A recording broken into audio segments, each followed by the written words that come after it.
Hello. അളിയാ. പറ പറ. ആണോ? അങ്ങനെ അതങ്ങ് റെഡി ആയല്ലേ.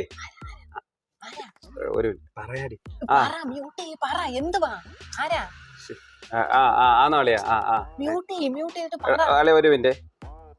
എടി എന്തുവാ? ആരാ വിളിച്ചേ? ആരാന്ന് എത്ര തവണ ചോദിക്കുന്നു ഞാൻ. അനീഷ വിളിച്ചത്.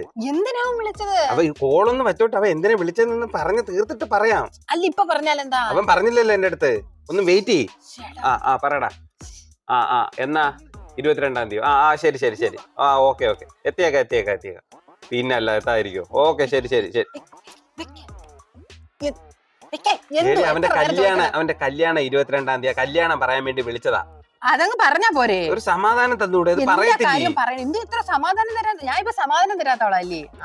അങ്ങനെ അല്ലേ? എന്തുണ്ടേലും പറയുമല്ലോ.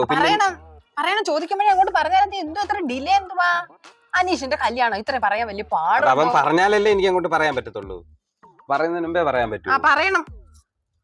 A few moments later. എന്തൊക്കെയുണ്ട് പിന്നെ? ആന്നോ?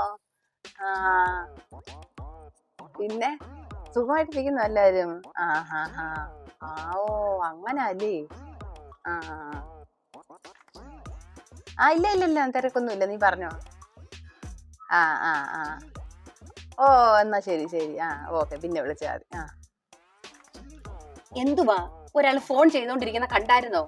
അതിന്റെ ഇടയിലോട്ട് വന്ന് ആരാ എന്തോ എന്നെ സംശയം വല്ലതും ഉണ്ടോ? ഞാൻ വേറെ ആരെങ്കിലും ഫോൺ ചെയ്യുന്നുണ്ടോ? എന്റെ കൂട്ടുകാരി അല്ലയോ വിളിച്ചത്? നിങ്ങൾക്ക് അറിഞ്ഞൂടെ എന്നെ ആരൊക്കെയാ വിളിക്കുന്നതെന്ന്? പിന്നെ അതിന്റെ ഇടയിൽ കൂടെ വന്ന് ഇത് വെക്കുന്നതിന് മുമ്പ് ഇത്രയും അറിയാം. വെപ്രാളം എന്തുവാ?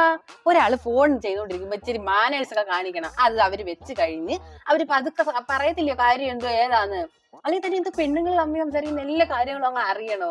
അതൊക്കെയാണ് ഒരു നല്ല സ്വഭാവം. ഫോൺ സംസാരിച്ചുകൊണ്ടിരിക്കുന്നതിന്റെ ഇടയിൽ ഇങ്ങനെ ഒന്നും കാണിക്കുന്ന അത്ര നല്ല സ്വഭാവമൊന്നും അല്ലേ? ഇതൊന്നും അങ്ങനെ കുടുംബത്തിൽ പറഞ്ഞ ആണുങ്ങൾക്കൊന്നും ചേർന്ന ഒരു പരിപാടിയൊന്നും അല്ല. ചുമ്മാതെ